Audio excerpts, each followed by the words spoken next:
Previously on Inside the SuperDraft. Do it, Gavin. Chris. Yeah. It's probably just as good being at 20. We needed some allocation money. All in all, we put a little bit of money in the bank. We came out on top with a foreign spot. And this is turning out pretty well.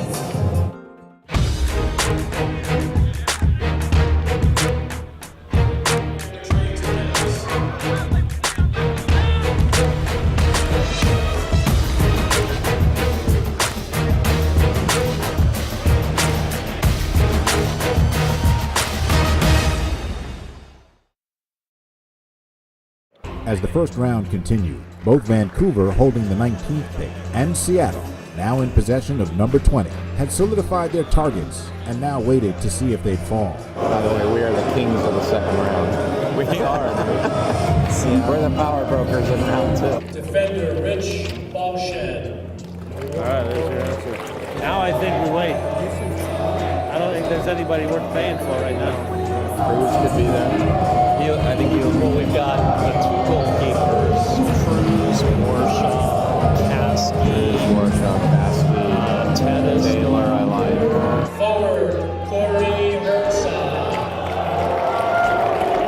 Broski is still my guy that I like coming for that. But I wouldn't do anything until 19. I think we just sit home right now. There's not one guy that really jumps out and you say, man, if we get him. We have a good shot. What's definitely I think Vancouver might snag him right in front of us. Victor Estupinian. And so I just asked Dave about Broski and all the other guys, because Dave ranked Broski top 10 when we first started this, and he says he's the most versatile guy.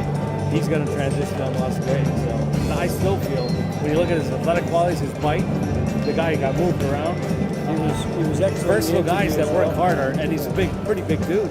He translates to a guy that you're going to get a lot of use out of. Maybe they take Teta now. They're surprising. I think Teta is next. Forward, Justin Mira.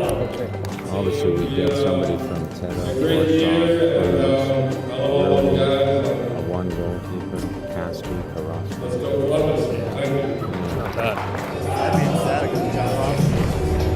Paulo Cardozo. Here's the other question is how, if none of the goalkeepers have been taken, are we going to risk getting the 27 and the 29? Defender Bobby Warshaw. Right now Teta's still on there, Pendel's still on there, Caskey's still on there, Carrasco's on there. Yeah, I think it's Broski there. I think he's a good pick. I like him. He's big, strong, fat, athletic. This is where this strategy, well, I better not say anything yet. Keep my mouth shut. Yeah. Defender Eddie Ababio. Oh, we have a man, huh? Yeah.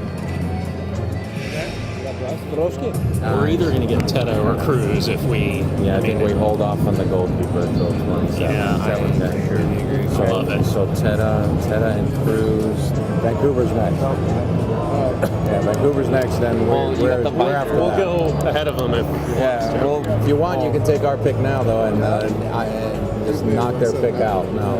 With the first pick of the second round of the 2011 MLS SuperDraft, Vancouver Whitecaps FC select from the University of Notre Dame, midfielder Jeff Broski. Okay.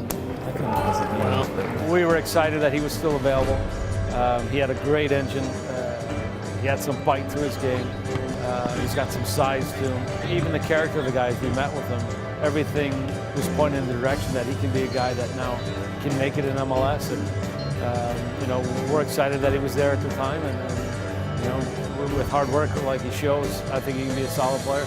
What do you want? Teta? Teta, yeah, let's do Teta. Hey, it's going pretty good. Seattle Sounders FC select from UC Santa Barbara and member of Generation Adidas, midfielder Michael Teta.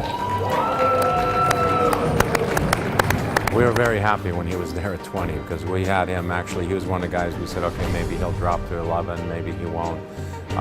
So for us to see him continue to drop, he fills a need for us because he can play on the left-hand side. He has the abilities to play as a wide midfielder right now, which is something if Zakawani was injured, we could play there.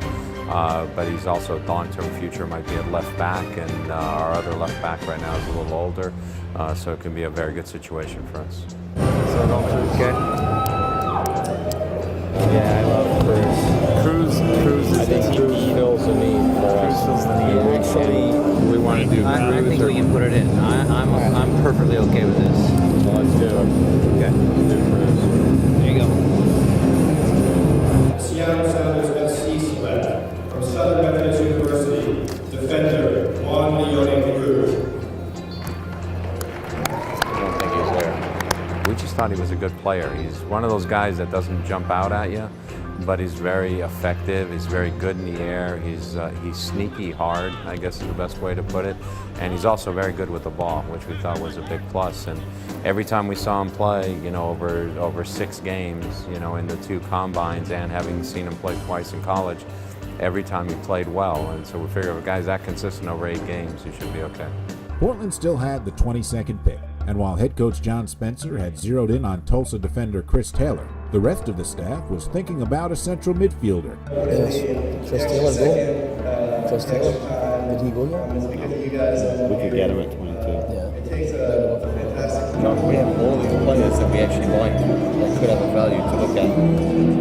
We don't want it in pre-season either. 9 central midfield players, you know what I mean? If we need to do Rodney Wallace a break, we throw this kid in there, you know?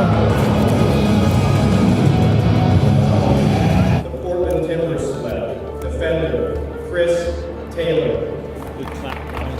I think Chris grew on us as the combine went on. Amos McGee, one of our coaches, did a great job in scouting him, gave us a great report, and it backed up everything that we saw. I think left back is a valuable position, and it gives us a little bit of time to work with that player in developing a strong squad. I think you need competition and depth in every position, and with Chris, he suits the system and the style, and with his attributes, we think he can be a good member of our squad. Is this Chris? Chris, Gavin Wilkinson with the Portland Timbers, how are you?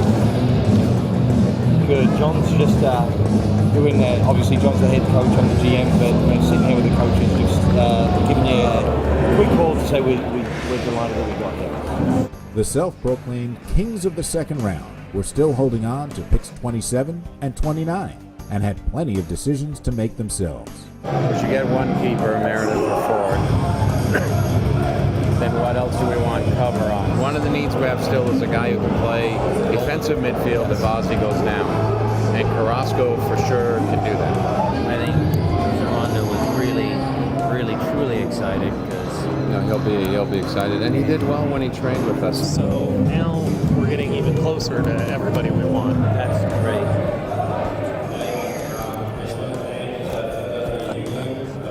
We went to Carrasco and Might as well take our whole time. I want to get some camera time. Seattle Sounders FC select Servando Carrasco. Carrasco was a player that we liked. So once we had, Meredith, we were deciding, do we need to take Meredith here at 27?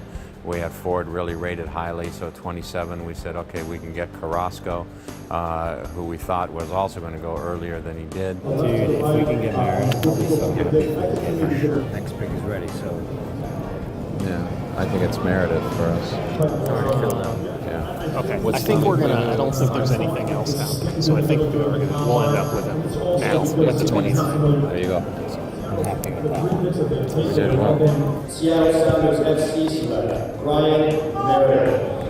Well, we liked Meredith. We had him at our combine because we had our combine earlier. So seeing him at our combine and seeing him here, we thought he has very good hands. We thought he was good, and we thought he had a big upside from his playing background where he played at, and we liked his attitude at our combine. Seattle did make one more selection, but the other 2 teams were done for the day. All 3 ended their draft day excited and ready for the next step. A little bit of celebration, I hope, after a lot of work. And with Darlington, we're going to sit down, we're going to meet with him and give his mum another hug. She deserves it. Obviously, this has been an emotional roller coaster for her. And with Chris, we've already spoken to him, and you could just tell in his voice he was thrilled. So You know, as are we. A lot of people are saying, well, you got 27 on your roster, now you added 5, you can't keep them all. And you're right, you can't keep them all. So it's a good position to be in to say, okay, the best players stay. And obviously our team wants to continue to have a good mix of veteran players and young players. And you know, if the young players show that they're ready and they're talented, we're going to hold on to it. We have the next supplemental draft, which turns around in 3 days, but internationally we're still looking at some key pieces to fill, so work never stops.